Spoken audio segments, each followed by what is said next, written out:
don't think that's how it's supposed to be.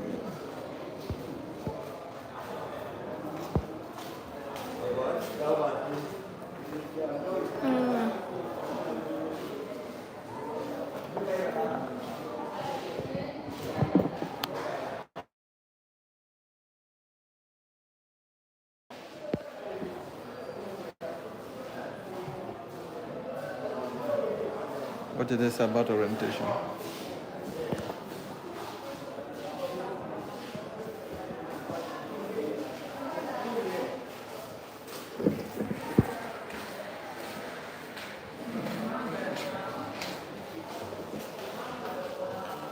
If I take it off, is it going to affect anything?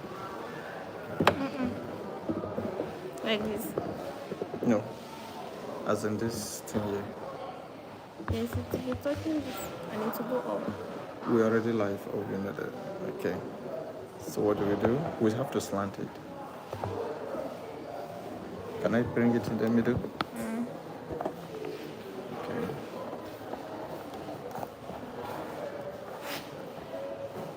Doesn't look right. Why is that?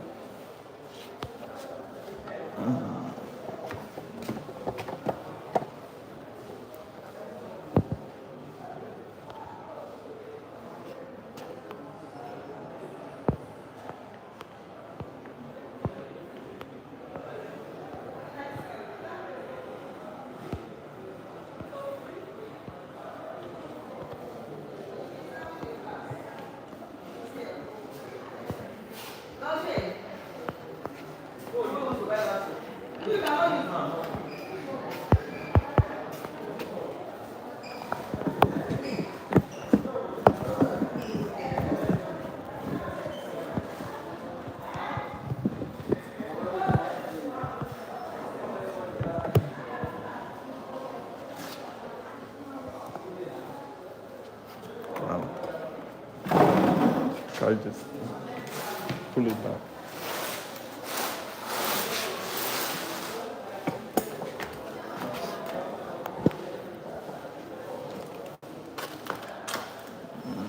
They're already active. Okay.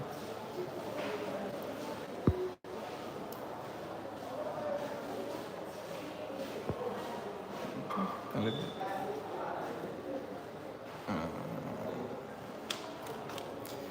I will go when I write. If it is okay, you do me like this. So, see, here now. Copy them.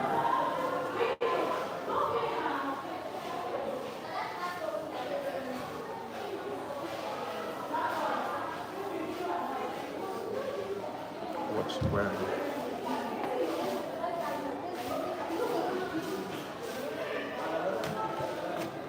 Okay, no mind. Just signal.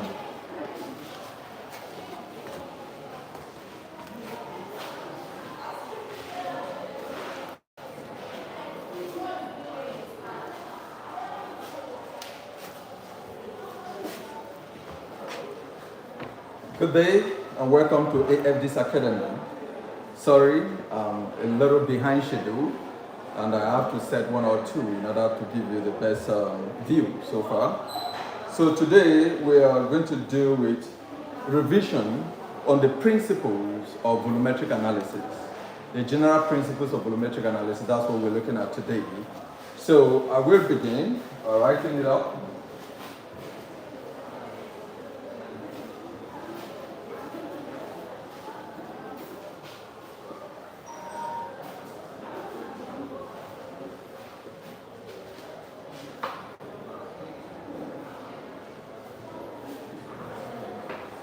Now, for this session which we're dealing with today, volumetric analysis seems to be in the center of the whole affair.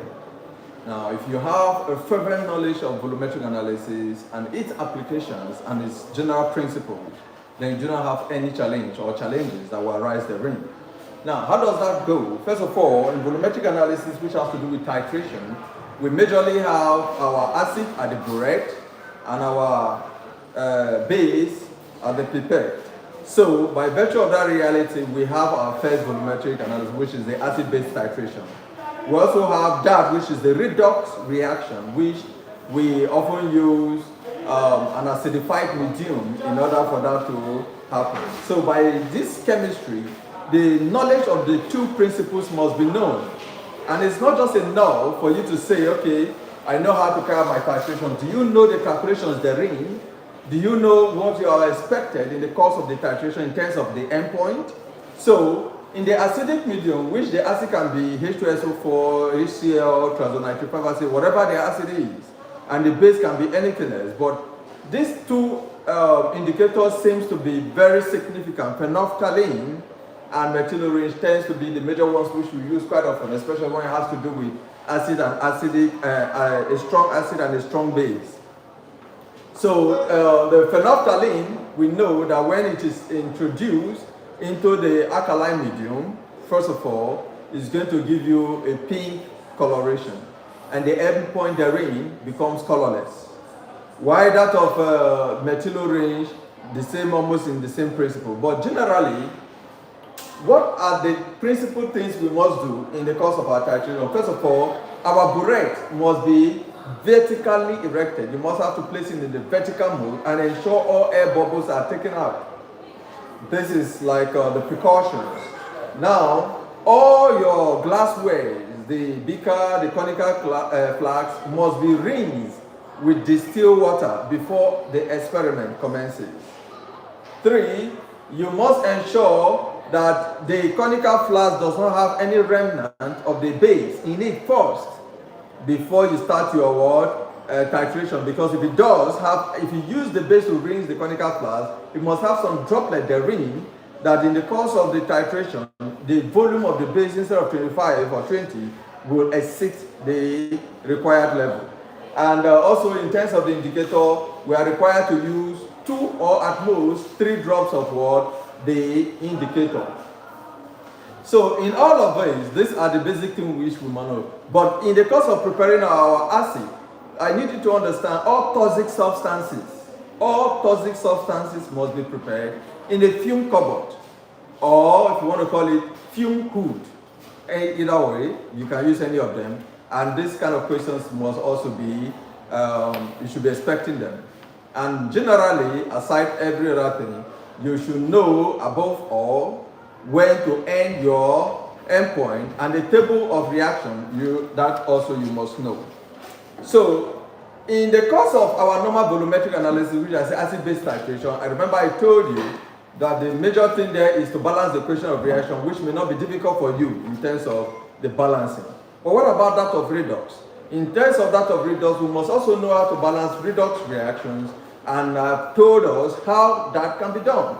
I've taught us how to carry out a simple redox and a complex redox. In terms of the simple redox, I will just pick 2 or 3 examples in terms of simple redox and illustrate again, and then we'll look at the complex redox. And also we are going to look at oxidation number. Before the redox can take place, you must know your oxidation number very well. If you do not know your oxidation number, you will not know when the substance is being oxidized or being reduced. After that, before we get into the balancing, and even when we now know how to balance, in the course of carrying out our normal reactions, we must also know the relative molecular masses of all the compounds therein. So I will start with balancing, carrying out of oxidation number, setting oxidation number, and how to calculate them. So I'll give us a couple of them that I gave last time in the previous exams. So I'll bring them here so that we can sort them out. In case you see them again, you're not going to be shocked. So the first one here is, let's take an easy one. We have H2SO4. Now, for us to start looking for the oxidation number of sulfur in this compound H2 6 acid, there are certain rules which are guiding what our oxidation number. First of them, we say the oxidation number of all the elements in the compound is equal to 0, which means the oxidation number in all of this can be equated into what? 0. And 2, we say the oxidation, the charge which the compound carries or the element carries depicts the oxidation number of that particular compound. And this trend, I will continue to remember the rules while we solve them. Then we can therefore say if the oxidation number O equals to 0, then we have to look at the elements that there in the compound. We have hydrogen, we have oxygen. Hydrogen is found in group 1. We say the oxidation number of all the group 1 metals is +1.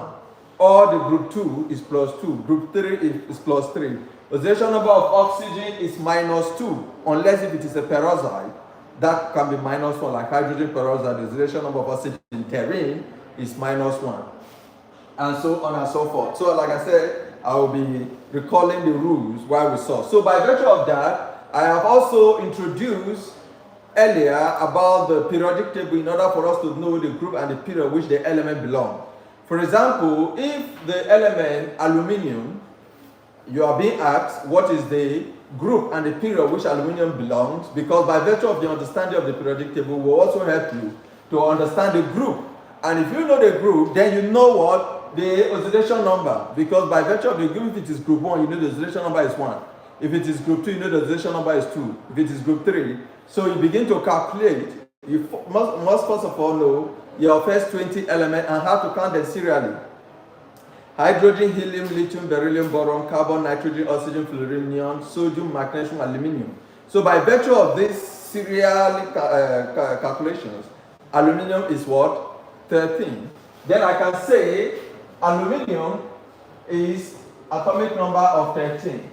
Then, according to the oxidation number, we have 288 principle, which is the KLMN principle. I have 283. Now, this 3 tells us that it is found in group 3. And these shells also tell you that it is in period 3. For example, if I want to illustrate this, I will say my first shell, which is 2, the second shell must not be more than 8,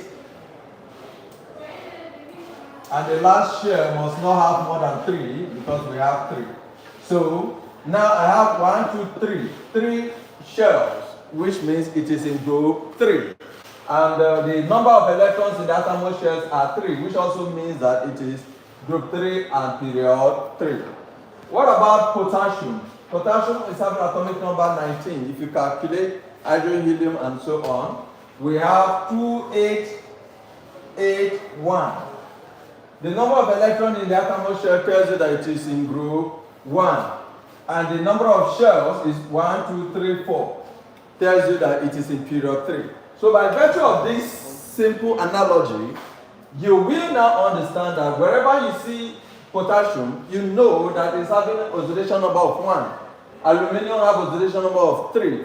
Hydrogen have oxidation number of 1. Sodium have 1. Calcium have 2. Magnesium have 2. And so on and so forth. Alright? So that is how we go. There are certain elements that have variable oxidation state, which means they could have more than one oxidation number. Okay? Like the group 6, group 5, and all of these. For example, this sulfur, that is the reason why in a chemical reaction or equation, we have those that have variable oxidation state are the ones we're interested to look for. If you have something like calcium trisulcarbonate 4, carbon which has variable oxidation state, you will be bound to look for carbon in the compound calcium trisulcarbonate 4. And the same thing happens here. Nitrogen also the same thing. So if I have HNO3 trisulfonic acid, I'll be bound to look for the oxidation number of nitrogen because of its variable oxidation state. So let's take this out. Now, having explained this simple principle on how to know the oxidation number of the element by understanding the group and the period of the particular element, we can now proceed to solve this first question in terms of what oxidation number. So I said the oxidation number of all the elements in this compound is equal to 0, and hydrogen here we have agreed that it is 1. So this is 1 times 2 because it does have 2 attached to it, plus sulfur is what I'm looking for. So I leave my sulfur there, plus oxygen is -2. I told us in the rule, the oxidation number of oxygen is -2 unless if it is a peroxide, but this is not a peroxide, so it's -2 times 4, and all of this is equal to 0. So 1 times 2 here, I have my 2 plus my sulfur Plus times minus is minus. 2 times 4 is 8. All of this is equals to 0. So my sulfur, making it the subject of formula, is equals to minus 8 cross over the equality sign become what? Plus 8. And plus 2 cross over become what? Minus 2. And my sulfur is equals to plus 6. So the oxidation number of sulfur in the compound H2SO4 is plus 6. So now I understand how to calculate my oxidation number. I have a lot of questions which I gave for last year exams. So I may bring some of them, but I just have to go across board. So let's see what happens. Let's take another one.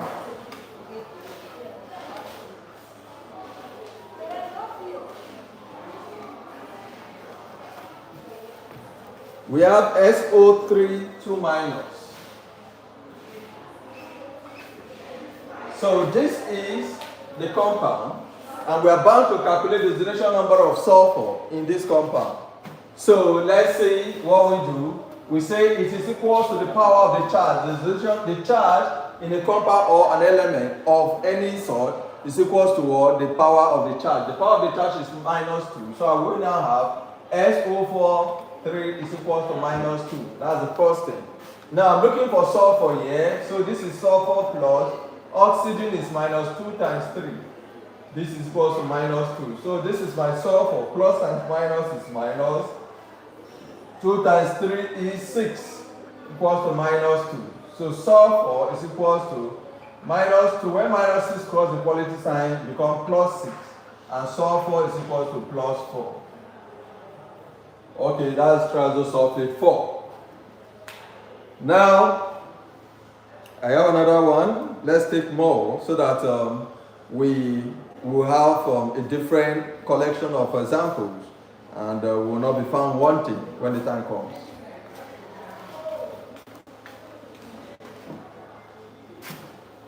So our next question is this.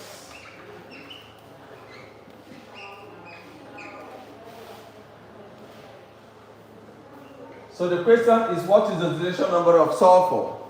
Now, this question tends to be a little unique because of the subscript 2 attached to sulfur.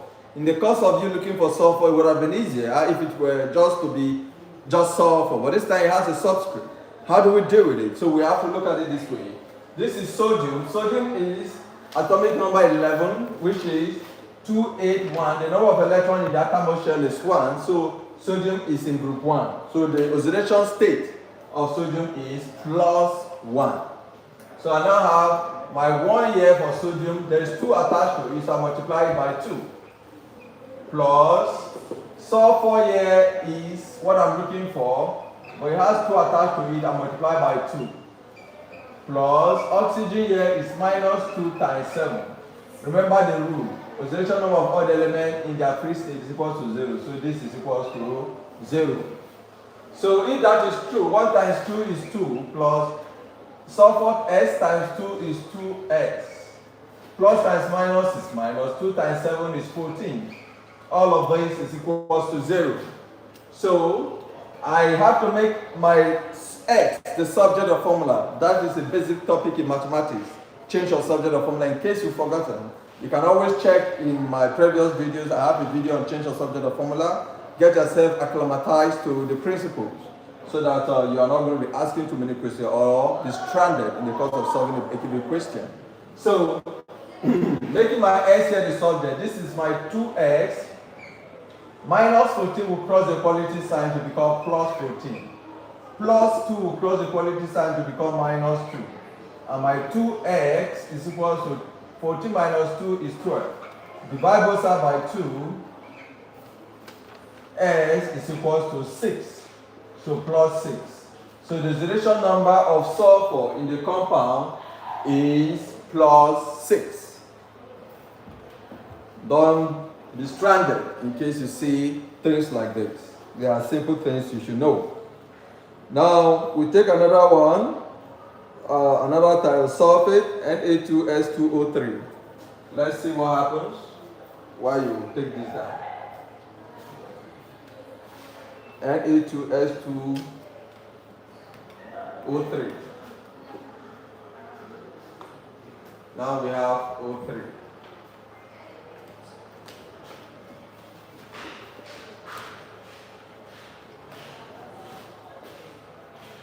So the rules, oxidation number of all the elements in their free state is equal to 0. So all of this is equal to 0. I can as well just put 0 here.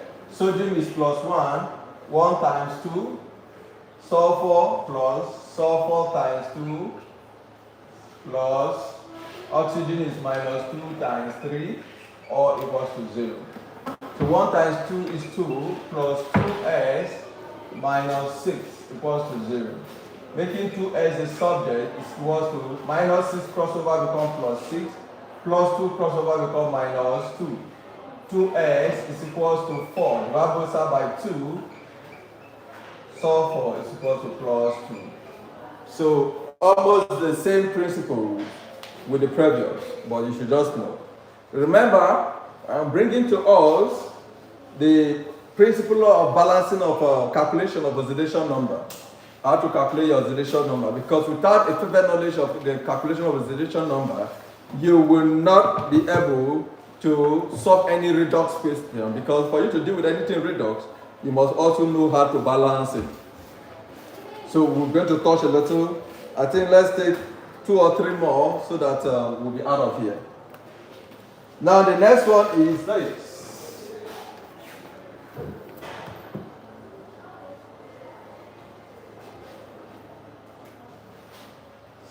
ClO3 minus. So like we said, the oxidation number of any element or compound is equal to the power of the charge. The power here is minus. So I can now have ClO3 is equal to minus 1. And this is my chlorine. I'm looking for chlorine. Plus oxygen is minus 2 times 3, or equals to minus 1. And chlorine plus times minus is minus 2 times 3 is 6, or equals to minus 1. Chlorine is equals to, my minus 1 is here, minus 6 crossover become plus 6. And chlorine is equals to plus 5. So the oxidation state of chlorine in this compound is plus 5. So this trend goes on. It goes on. Let's take KMnO4 and see what we can do. I just want to solve a lot of them so that you'll not be asking how and how.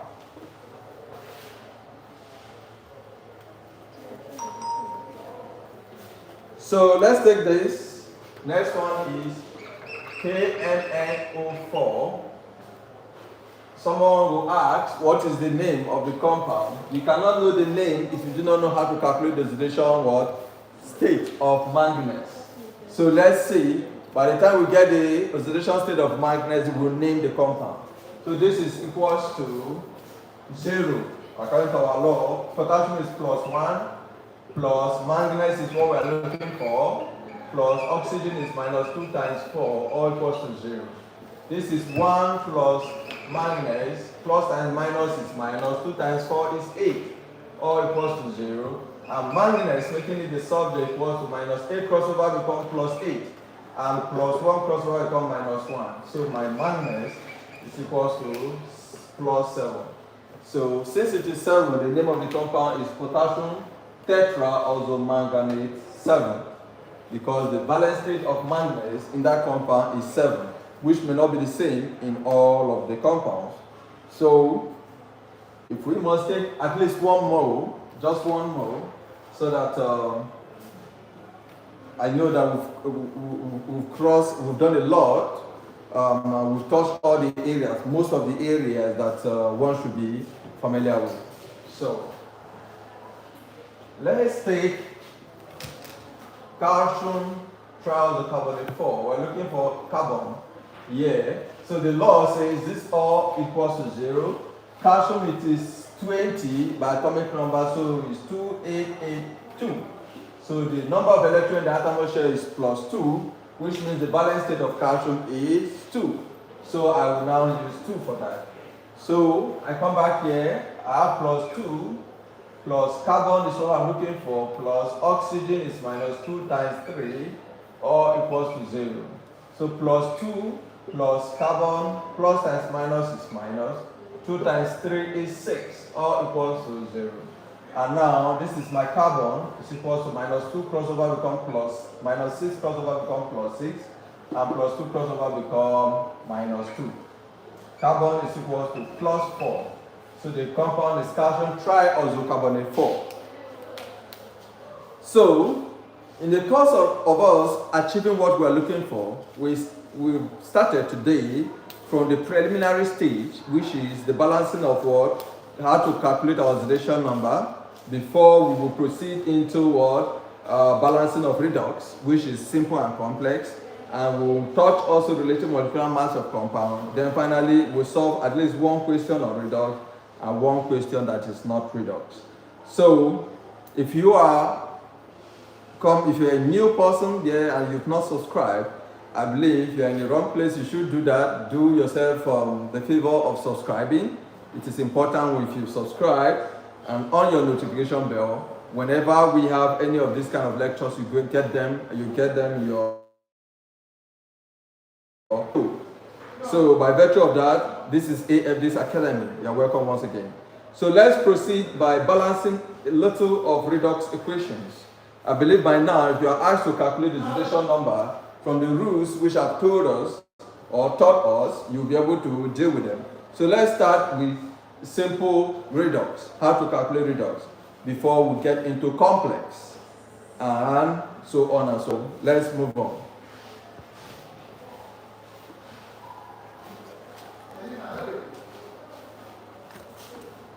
Are we good? So, in terms of redox, let's start with easy questions. Permit me. I have to take this. Let's start with this. Copper 2 plus zinc. Give us zinc 2 plus copper. So, in balancing of redox, we must have to identify our oxidation numbers. We have to also understand.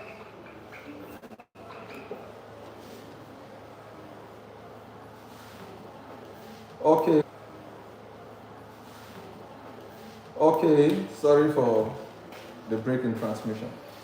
So, first of all, for you to be able to balance your redox of any sort, you must first of all know how to calculate your oxidation numbers.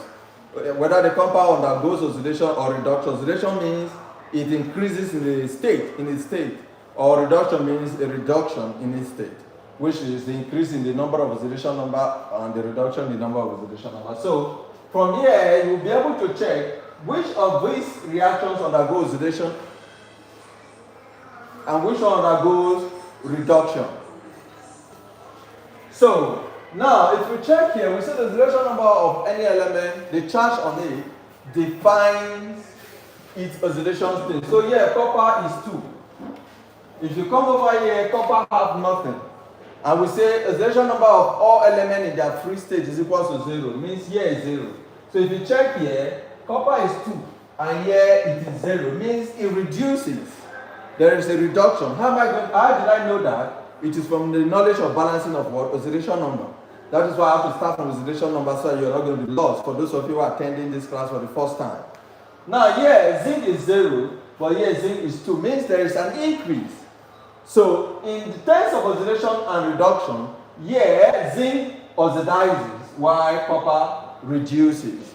So in here in terms of oxidation, I will write out my identification, which is zinc to zinc 2 plus, and here copper 2 plus to copper. So oxidation takes place here, and here reduction takes place. That is first rule. Now, how do we define another way of defining oxidation number? Aside the fact that we say oxidation has to do with the increase in oxidation number and reduction has to do with the decrease in oxidation number. The second definition of oxidation number is the loss of electron, while this guy is the gain of electron. So let's start with the loss of electron. Zinc loses 2 electrons because from 0 to 2 is 2. 0 to 2 is 2. So now I have electron, so it's 2 electrons, okay, to give me zinc 2 plus. In the normal sense, like I've explained earlier, This, I can take this across and put it here to be plus 2 electrons. I can do it this way. Take this out. Okay, but for the sake of clarity, I would just want you to stay here and reflect the loss. Because by the time I take it across board and put it here, you'll be asking, how is it loss of electron? When I'm seeing plus. Plus means gain. So I decided to leave it this side to continue to reflect the loss of electron. This principle has been taught by many schools of thought. So I will take this out. So this is what it is. And copper is the gain of electron. Gains 2 electrons to give us copper. Sorry. So from this equation and this equation, if you check, if the number of electrons are not the same, we have to proceed further to make them the same by applying the simultaneous equation to give us equation 3 and 4. But in this case, my electron here is 2, my electron here is 2, so I'll bring them together. I have my copper 2 plus 2 electron, which give me copper solid. So for me to say it is balanced, I now take out the reactants and the product. The reactant now being zinc plus 2 plus minus and plus. This is 0. So zinc 2 plus copper. The charges in terms of the balancing, the charges here is 2 and here is 2. So we say both sides is 2, 2, which is balanced. These are simple word equations. We call them simple redox. I will solve like 2 or 3 simple redox, like as my revision. Then before we can talk of the complex. Complex with at least 2 will be fair enough. So let's take another simple redox.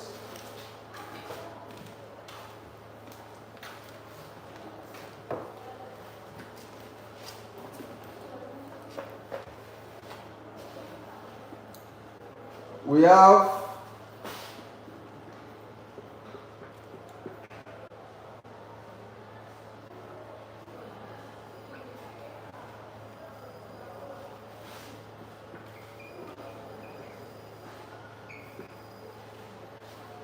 all right.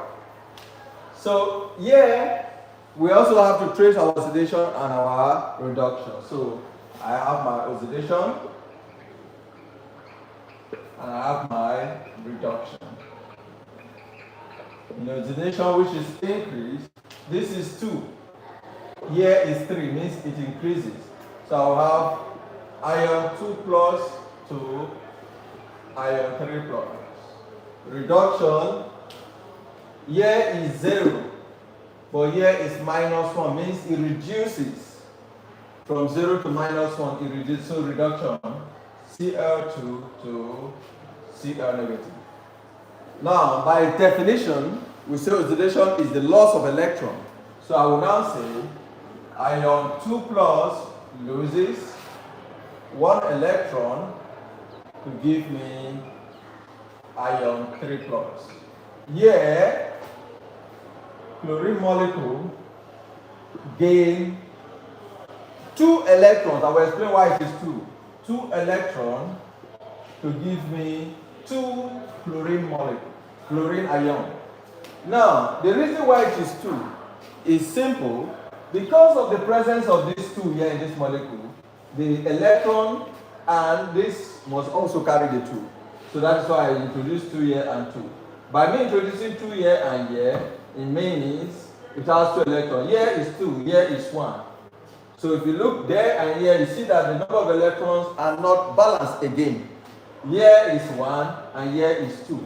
So because of that, we have to proceed to get equation 3 and 4. So I will bring that here to say Cl molecule plus 2 electron will give me 2 Cl minus.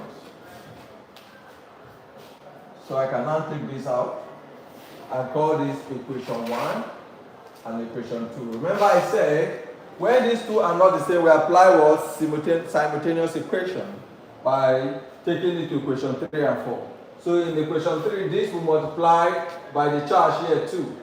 And in the equation 4, this whole thing will multiply by the charge here 1. So let's start, this will multiply by 2. So 2 times this will give me 2 Fe2 plus 2 electron to 2 ion 3 plus. So this is equation 3. Now this will multiply by 1, so it's still the same. I have Cl molecule plus 2 electron will give me 2 Cl minus. So this is equation 4. Now I will have to bring out the reactant and the product. By the reactant, I have 2 Fe2 plus Cl2. The product, I have 2 Fe3 plus 2 Cl minus. Now, in terms of, is it balanced or not? Let's check. Now, 2 times 2 is 4 in terms of the charge. Here is 0 because it doesn't have any charge. The association number of other elements in their free state is equal to 0. Here is 6. I put 6 plus, here is 2 times minus 1, which is minus 2. 6 minus 2 is equal to 4. So, by virtue of that, the reactant is 4, the product is 4, so we say the equation is balanced. So this is our next simple redox. I will take the last simple redox before we touch at least 2 complex, then we'll be out of here. Now, let's take our next question on redox.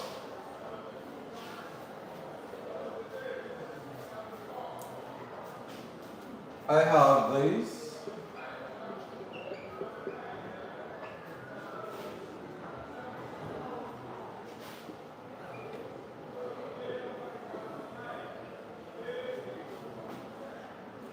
Okay, here is our next question on redox, simple redox.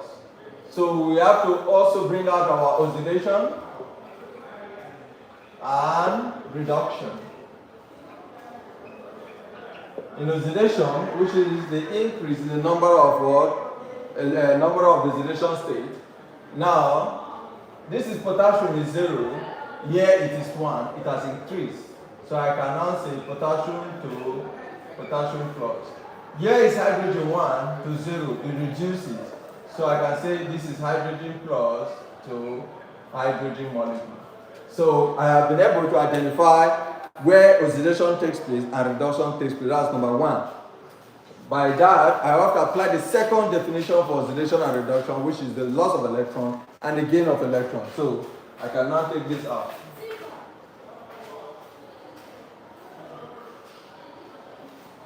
So we say that oxidation is the loss of electron. So I have potassium.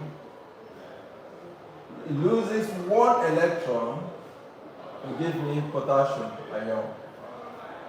This side is gain of electron, hydrogen plus gain. It's supposed to be 1, but because of these 2, let me put the electron here to give me hydrogen molecule. Because of the fact there is a molecule here, this must be 2 and this must be 2. So by virtue of that, it now gives. Here I have 2 electrons.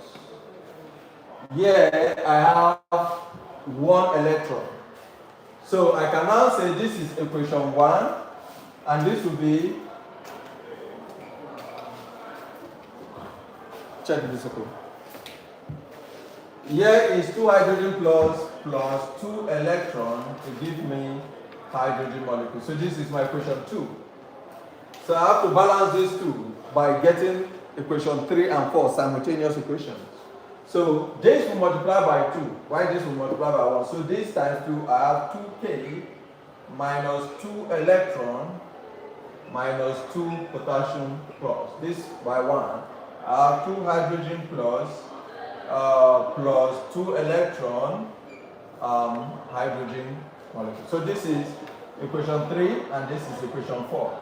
So from here, the reactant, I have 2 potassium plus 2 hydrogen plus. To product, 2 potassium plus hydrogen molecule. So by charges, here is 0, here is 2. 2 times 1 is 2. Here is 2 times 1 is 2, and here is 0. So I will say the equation is balanced because the reactant and the product are equal. So let's stop there for simple redox. We'll do 2 complex so that we can move on.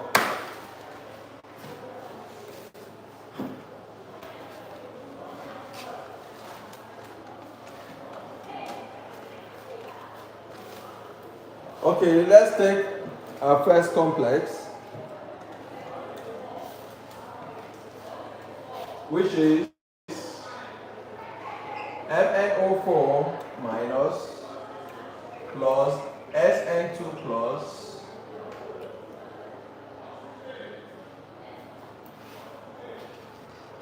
SN2 plus, so Mn2 plus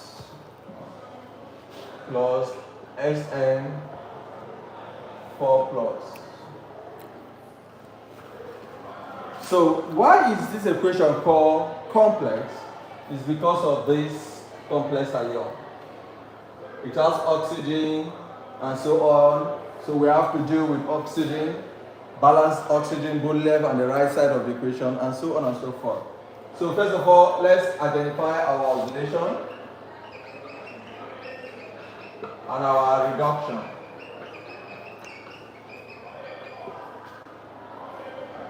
Now, if you look here in terms of balancing, checking which one is oxidized and which one is reduced, you will be able to see that this is manganese. The oxidation state here is 4. The oxidation state of manganese here is 4. But here is 2, which is reduction. And the question could